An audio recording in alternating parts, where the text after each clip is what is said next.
नमः शिवाय आप सभी को। आज हम रिद्धि सिद्धि और दिव्य दृष्टि की साधना कर रहे साधकों के लिए एक बहुत ही महत्वपूर्ण जानकारी लेकर आए हैं।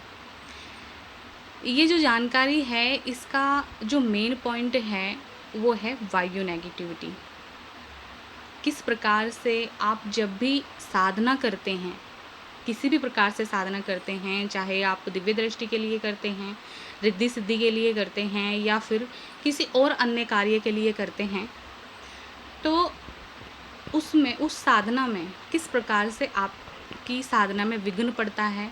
और जो विघ्न पड़ता है, जो नॉर्मली विघ्न पड़ते हैं, जैसे आपकी साधना खंडित हो जाती हैं या फिर आप उस साधना को नहीं कर पाते हैं या फिर किसी भी प्रकार से आप तक रिद्धि सिद्धि के सही तरीके से वचन संकल्प नहीं हो पाते हैं या फिर आपको दिखाई नहीं देती हैं, तो वो एक अलग पॉइंट है, वो एक अलग चीज़ है। लेकिन वायु नेगेटिविटी जब विघ्न डालती है किसी भी साधना में, तो साधक के साथ किस प्रकार से घटना घटित होती है और किस प्रकार से साधक का जो जीवन है, साधक के जीवन की जो अर्थव्यवस्था है और मानसिक जो संतुलन है, वो पूरा बिगड़ जाता है।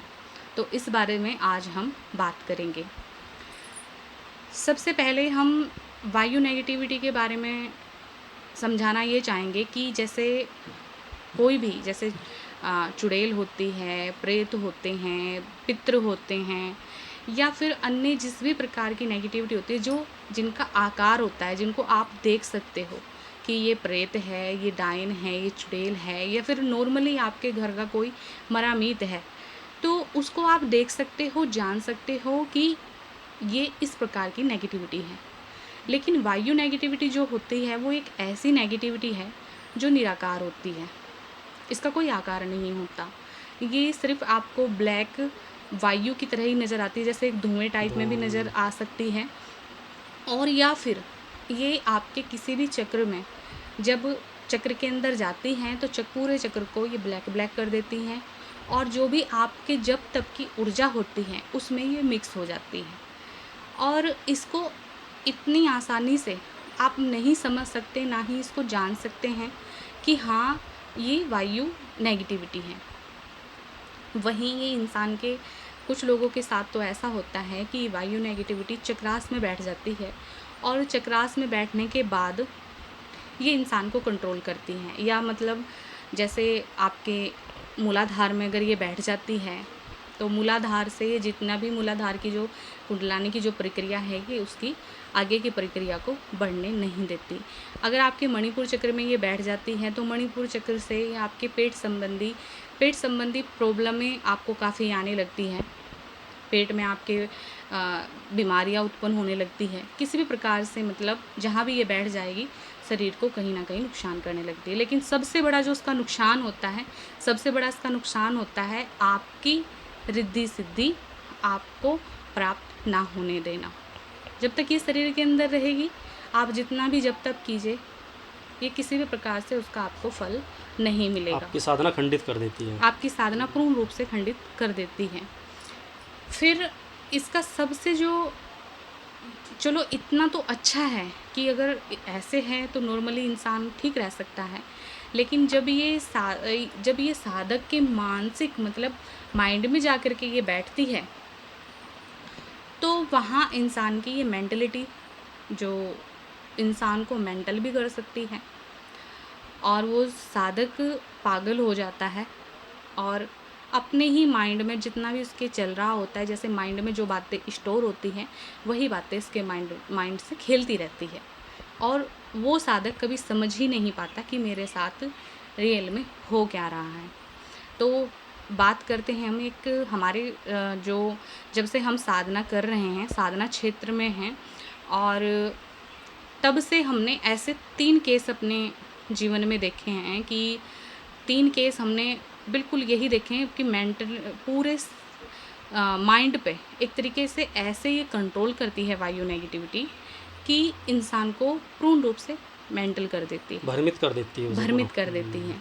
तो हाल ही का एक केस है और क्या उससे गलती हुई और किस प्रकार से उसके साथ ये घटना घटित हुई, इसके विषय में जानेंगे।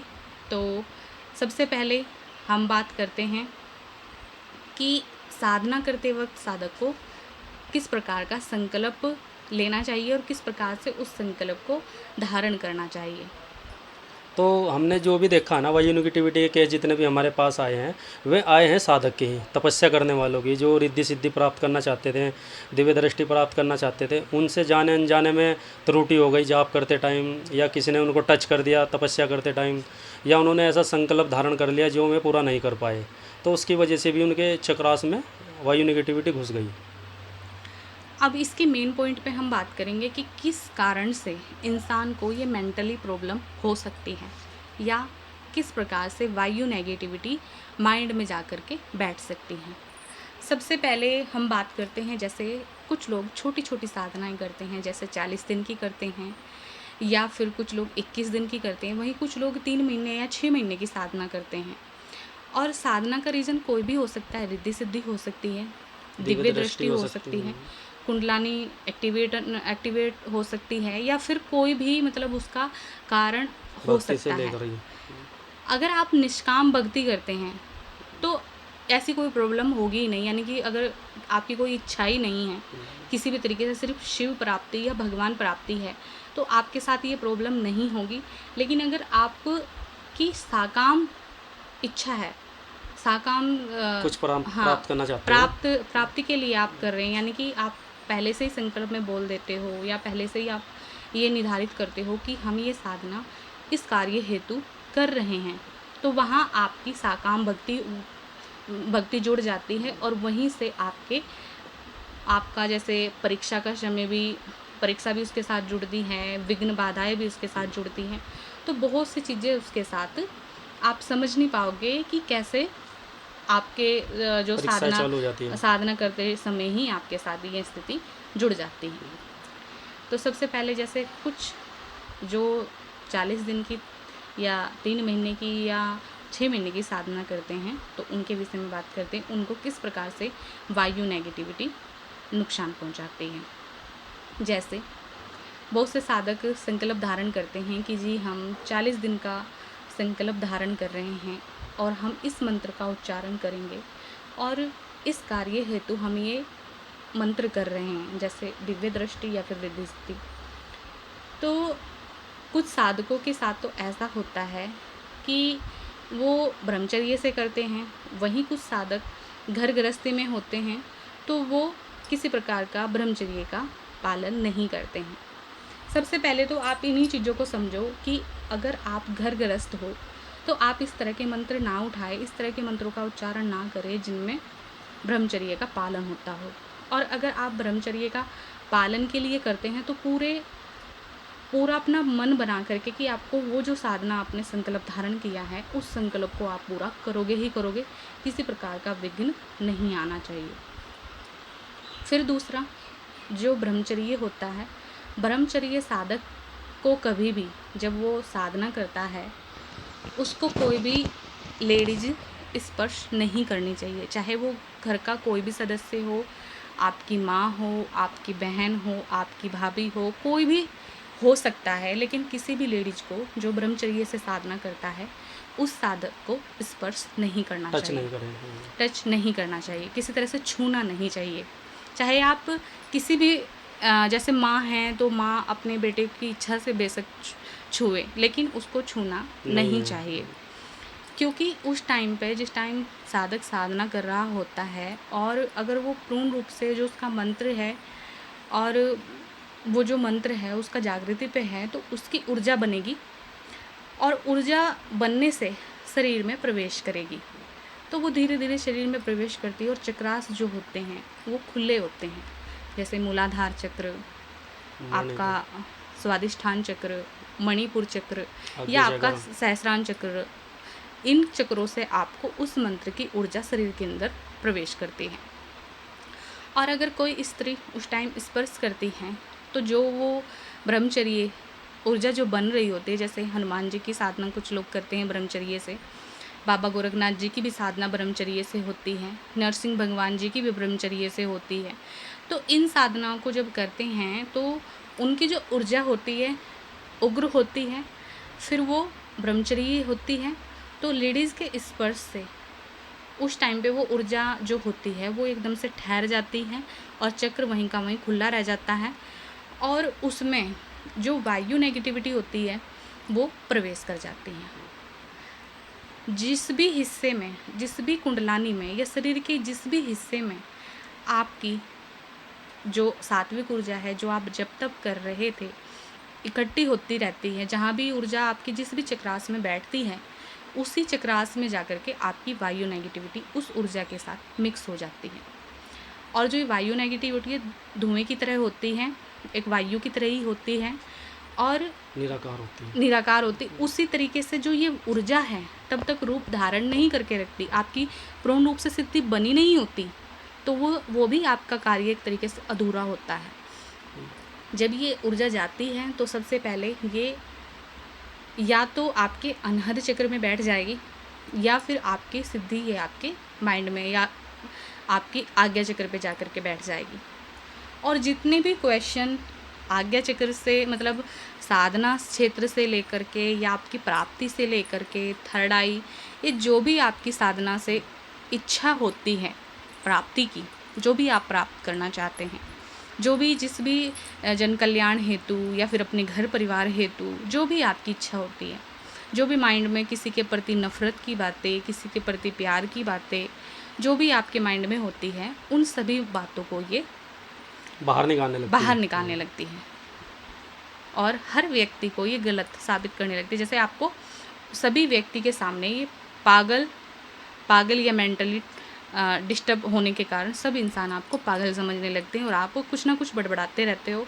ऐसे ही फालतू में किसी की चेकिंग करोगे कि इसको प्रेत है, इसको नेगेटिविटी है, इसको ये है, मतलब इंसान के अंदर एक ऐसा भ्रम उत्पन्न होता है कि वो समझ ही नहीं पाता और सबको नेगेटिविटी उसको ये एहसास दिलाती है कि मैं तेरा इतना उद्धार करूँगी, मैं तेरे को ये प्राप्त करा दूँगी। यानी कि जो भी उसकी इच्छा होती है संसारिक रूप से, जो भी संसार में उसको पाना होता है, वो सब वो उसके साथ बात करती हैं। सवेते ही उसके अंदर ये सब सवाल चलने लगते हैं कि मैं तेरा भला करूँगी, मैं तेरे लिए ये करूँगी। उसे भी यही लगने लगता है कि वाकई ये सच बोल रही है। फिर उसे पता नहीं रहता कि तेरी साथ में देवता है या नेगेटिविटी है। और उसी वायु नेगेटिविटी को साधक अपनी रिद्धि सिद्धि मान कर के पूजा अर्चना करने लगते हैं, कार्य लेने लगते हैं, और घर वालों से या जो भी उसको भले के लिए बोलते हैं उनको वो दुश्मन समझने लगते हैं। तो इस तरीके से साधक के साथ होता है। और किसी भी साधक को, जब भी कोई साधक साधना करे तो इन बातों का ध्यान अवश्य रखे।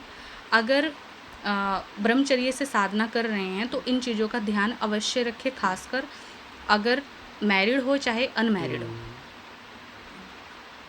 जिस साधक की हम ये घटना बता रहे हैं उसने भी हनुमान जी की ही साधना की थी और उसके साथ सेम प्रोसीजर हुआ है। उसका मानसिक संतुलन बिगड़ गया है, उसको पता ही नहीं चल पा रहा है कि अब मैं क्या करूं, क्योंकि उसके फैमिली वालों का हमने चेकिंग की है। अभी हमारे पास केस आया है ये 2-3 दिन पहले ही। उसकी कंडीशन बहुत ख़राब है। अब तो धीरे धीरे ठीक हो रहा है, अब काफ़ी ठीक है और उसको काफ़ी आराम है। धीरे धीरे उसकी मेंटलिटी जो है वो सही हो रही है। लेकिन ये प्रॉब्लम ये है कि ये एकदम से सही होती भी नहीं है, टाइम लगेगा, उसको टाइम लगता है। ये सबकी पुष्टि करने लगते हैं, जिससे जो भी इनके सामने आएगा किसी को कुछ नहीं समझेंगे। आशीर्वाद देने लगेंगे, शराब देने लगेंगे, मुद्राएं बांधने लगेंगे, इस शरीर पे इस तरीके से करने लगेंगे कि मैं वो देवता हूँ। जिस देवता की बात करते हैं, जैसे जिस भी देवता की साधना कर रहे होते हैं, जैसे हनुमान जी की या फिर नरसिंह जी की, तो उनके गण बन बन के शरीर पे खेल के आती है ऊर्जा। और ऊर्जा शरीर पे खेल के आती है तो वो अपने आप बताते हैं, जी मैं हनुमान जी हूँ और बताओ मेरे से क्या कार्य कराना है, क्या मेरे से पूछना है आप लोगों को झाड़ा लगाने लगते हैं बिना बात कहीं। और कहने लगे मैं हनुमान जी हूँ। कभी बोलते हैं कि मैं घर का तुम्हारा देवता हूँ, कभी ब्रह्म राक्षस बताते हैं अपने आप को। तो अलग तरह की उसमें धारणाएं उत्पन्न हो जाती है। और जो भी इंसान उसको देखेगा वो यही समझेगा कि ये पागल हो चुका है। और 100% अगर उसका इलाज ना हो तो वो इंसान पागल ही हो जाता है। पागल भी हो सकता है, मर भी सकता है, या किसी को मार भी सकता है। कंडीशन उसको समझ ही नहीं आता है कि करना क्या है। क्योंकि इसीलिए कहा जाता है कि साधना करते वक्त या साधना जिसके भी सानिध्य में आप करो तो बहुत सोच समझ के करो। जो भी आपके गुरु हैं उनको बहुत सोच समझ के आप उनसे साधना लो। और साधना करते वक्त संकल्प लेते समय उन संकल्पों का अच्छे से उन संकल्पों को पहले समझ लो कि हमने क्या बोला है, किस तरह के हमने संकल्प धारण किए हैं, क्या हमें करना है और हमें उन संकल्पों को पूरी तरह से निभाना है। क्या हमें खाना है, कैसे हमें सोना है, उन सभी नियमों का पूर्ण रूप से पालन पालन करें। करना चाहिए। या फिर आप इस प्रकार की साधना करें, सौम्य साधना करें, नॉर्मली आप साधना करें, जो कि अगर 1% आपसे खंडित हो भी जाती है, मतलब किसी विघ्न या बाधा के अकॉर्डिंग आपसे उसका संकल्प पूर्ण नहीं भी होता है, तो आप पे उसका कोई दुष्प्रभाव ना पड़े। इस प्रकार से भी आप साधना कर सकते हैं। तो पहले आप उस चीज़ को समझो कि आपको करना क्या है और आप कर क्या रहे हैं, तभी आप साधना करें, कोई भी साधना। जब उनके घर वाले जिस बंदे के अंदर हम बता रहे हैं वायु नेगेटिविटी, तो वे कहीं चेकिंग कराने के लिए गए थे। कोई उसको जीन बता रहा है, कोई चुड़ैल बता रहा है, कोई उनको पितर बता रहा है। समझ में नहीं आ रहा था कि लोगों की है क्या। फिर हमने उनको डिटेल से हमने चेकिंग की उनकी, तो उनके जो हमने देखा उनके वायु नेगेटिविटी का ही केस था ये। कुछ साधकों के साथ जो हमारे साथ जो एक पहले केस आया था, इस केस से पहले जो केस आया था, वो केस ऐसा था कि वो जो साधक था वो किसी मतलब उनके पास में कोई पेड़ था। उस पेड़ के पास जा कर के छोटी सी एक पहाड़ी थी, उस पहाड़ी पे बैठ कर के वो जप तप करता था। और जप तप करते करते उसने 40 दिन का संकल्प धारण किया था। मंत्र कोई पीर का मंत्र था जो वो मंत्र कर रहा था, ऐसे शायद गोगा जारवीर का मंत्र वो कर रहा था। तो उसको आवाज़ आई कि मैं तेरे साथ हूँ और जो भी तेरे को चाहिए मैं तेरे को राजा बना दूँगा। तेरे को मैं इतना संसार में तेरे को पूजनीय बना दूँगा, बस तू मेरी बात पे विश्वास कर, मैं तेरी सिद्धि हूँ। और ऐसे आकर के उसने बोला ठीक है गुरुदेव, आप शरीर में प्रवेश कर जाइए, मतलब मैं आपको आह्वान कर एक्सेप्ट लिया करता हूँ, अपना। मैं आपको एक्सेप्ट करता हूँ। उन्होंने बोला कि तू इस संसार का कल की अवतार है और तू कल की अवतार है। बस उसके माइंड में यही सब बातें चलती रही कि तू कल की अवतार है, तेरे को ये करना है, तेरे को ऐसे करना है। अब उसने अपने आप को घर में कैद कर लिया। उसकी वाइफ भी थी और बच्चे भी थे। उसने अपने आप को घर में कैद कर लिया। कैद करने के बाद वो अकेला ही बड़बड़ाता रहता था, ना टाइम से खाता था ना पीता था। अच्छा जॉब करता था, नहाना धोना सब भूल गया वो। सब भूल गया, जब तब भी करना भूल गया। गया। और एक कमरे में बंद होने के बाद अलग अलग लोगों के टॉपिक पकड़ता था, जैसे कोई हिंसाकारी बातें चल रही है, राजनीति की बातें चल रही है, तो वहाँ बोलता था इसको मारना है, ये राक्षस है, इसका साथ ऐसे करना है। अकेले ही बड़बड़ाते रहना, और अगर घर वाला कोई उसको समझाने की बात कहे तो उसके साथ मारपीट करना।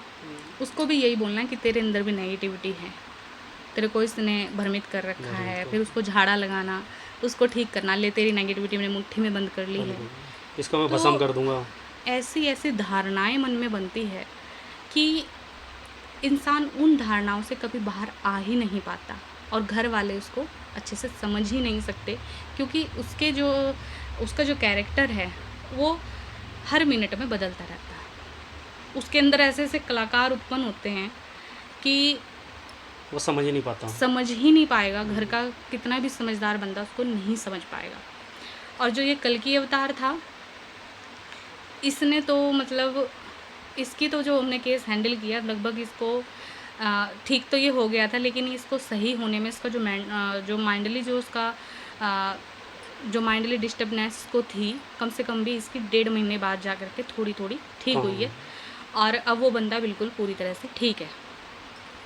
तो हम यही कहना चाहते हैं, जो हमसे जुड़े हुए साधक है, सावन में जो तपस्या कर रहे हैं या बाद में भी करेंगे उसके बाद भी, तो हम यही कहना चाहते हैं कि अगर आपके कोई जब आप जाप करते हो तो जाप में ध्यान में आके कोई शक्ति या कोई भी भेष बदल गया, आपको पता नहीं चलेगा। कभी कभी ऐसा होता है कि कुछ नेगेटिविटी भी होती है, जो भेष बदल के साधुओं का वो आपसे वचन संकल्प करने लगती है कि हम आपके साथ रहना चाहते हैं, हम आपका भला करेंगे। तो आपको वचन नहीं देना है उनको, ना ही सपने में देना है उनसे। तो पहले अपने गुरु से संपर्क करना है, जब जाके आपको उनके साथ वचन संकल्प करने हैं। बीच में संकल्प के बीच में अगर कोई भी इस तरीके से गण या किसी भी तरह की कोई भी, नेगेटिविटी हाँ, आपके समक्ष आए, उसको आपको धारण नहीं करना नहीं है, करना है, ना उनको वचन देने हैं। ना वचन देने हैं। सबसे पहले आप हमारे से कॉन्टैक्ट कीजिए, संपर्क कीजिए, जो भी हमसे जुड़े हुए हैं या जो नहीं भी जुड़े हुए हैं, क्योंकि कोई भी साधना का फल आपको समय से पहले नहीं नहीं मिलता है। मिलता है। ठीक है, ये सब विघ्न बाधा उत्पन्न करने के लिए समस्या उत्पन्न होती हैं, ये एक तरह का विघ्न होता है। विघ्न होता है। तो उस चीज़ को समझो, क्योंकि कभी कभी फिर ऐसा होता है कि साधक कभी साधना कर ही नहीं पाता। है। तो सबसे पहले अगर बीच में इस तरह की कोई घटना घटित हो रही है तो उसको इग्नोर करो इग्नोर और करो। अपनी साधना में लगे रहो। अपने गुरु को बताओ कि हमारे साथ ऐसे ऐसे हो रहा है, तो मैं आपको कुछ ना कुछ सोल्यूशन बताएंगे, या फिर आपकी में चेकिंग करके बताएंगे देवता है या नेगेटिविटी है। इस तरह का आप ज़रूर ध्यान रखें। तो हमारे लिए वैसे तो टाइम थोड़ा सा कम था, वीडियो बनाने का समय नहीं मिल रहा है, लेकिन ये वीडियो हमने बनाना बहुत ही ज़रूरी समझा, क्योंकि ये बहुत केस आ रहे हैं इस हाँ, तरह के। इस तरह का केस, ये हमारी इच्छा है कि इस तरह का केस हमारे पास फिर ना आए। क्यों? क्योंकि हम यही चाहते हैं कि जो भी साधक साधना कर रहे हैं उनको प्राप्ति हो, सावधानियां रखें। हाँ। उनको प्राप्ति हो, जो मेहनत कर रहे हों उनकी मेहनत का फल उनको अवश्य मिले, और किसी का भी भक्ति लाइन से विश्वास ना उठे। तो आज के लिए इतना ही। नमः शिवाय। शिव गुरु की सदा ही जय हो, सदा ही जय हो, सदा ही जय हो।